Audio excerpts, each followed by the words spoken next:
देश भर में कोरोना ने अपने पैर पसार रखे हैं। पूरा देश 24 मार्च के बाद से लॉकडाउन में है, सब कुछ बंद है। आज लगभग 42 दिन होने को आए हैं और ऐसे में एक बड़ा सवाल बना हुआ है कि जो काम इन महीनों में होना था या आगे आने वाले महीनों में होना है, उनका क्या होगा? कौन से हैं वो काम? जैसे चुनाव। कई जगह पर होने वाले पंचायती और विधान परिषद के चुनाव लगभग टाल दिए गए हैं। ऐसे में कयास लगाए जा रहे हैं कि क्या बिहार में होने वाले विधानसभा चुनाव भी टाले जा सकते हैं या नहीं। ये तो वक्त ही बताएगा कि ऊंट किस करवट बैठेगा, मगर ये भी देखना जरूरी है कि आखिर कब कब चुनाव टाल सकते हैं। आइए हम आपको बताते हैं। पहले जानिए चुनाव आयोग के बारे में। चुनाव आयोग का गठन संविधान के अनुच्छेद 324 के अंतर्गत किया गया था। ये एक निष्पक्ष, स्वतंत्र संवैधानिक संस्था के तौर पर काम करता है। अनुच्छेद 324 से 329 तक चुनाव आयोग की कामकाज का पूरा लेखा जोखा संविधान की किताब में शामिल है। चुनाव आयोग के काम में कोई भी हस्तक्षेप नहीं कर सकता, यहाँ तक कि कई मामलों में न्यायपालिका का भी इन्वॉल्वमेंट नहीं हो सकता। इसके अलावा चुनाव आयोग को लोक प्रतिनिधित्व अधिनियम के तहत भी शक्तियां मिलती हैं।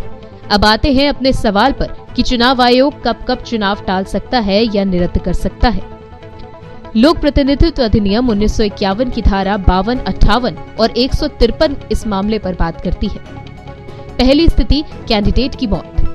लोक प्रतिनिधित्व अधिनियम 1951 की धारा 52 में प्रावधान है कि चुनाव नामांकन भरने के आखिरी दिन सुबह 11 बजे के बाद किसी भी प्रत्याशी की मौत हो जाती है तो चुनाव टाला जा सकता है, बशर्ते पर्चा ठीक से भरा गया हो, नाम वापस न लिया गया हो, खबर वोटिंग होने से पहले मिल गई हो और मरने वाला उम्मीदवार किसी मान्यता प्राप्त दल से हो।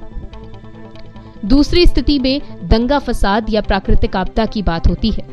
लोक प्रतिनिधित्व अधिनियम 1951 की धारा 57 के तहत यदि चुनाव वाली जगह पर दंगा फसाद हो रहा हो या प्राकृतिक आपदा है तो चुनाव टाला जा सकता है। इस पर फैसला मतदान केंद्र का पीठासीन अधिकारी लेता है।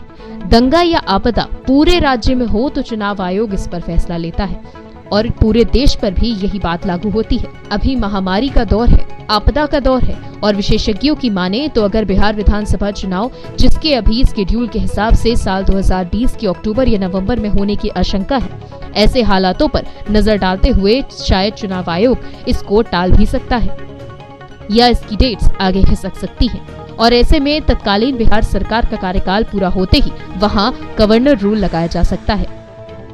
2006 में कोर्ट ने इस तरह के मामलों को लेकर एक आदेश भी जारी किया था।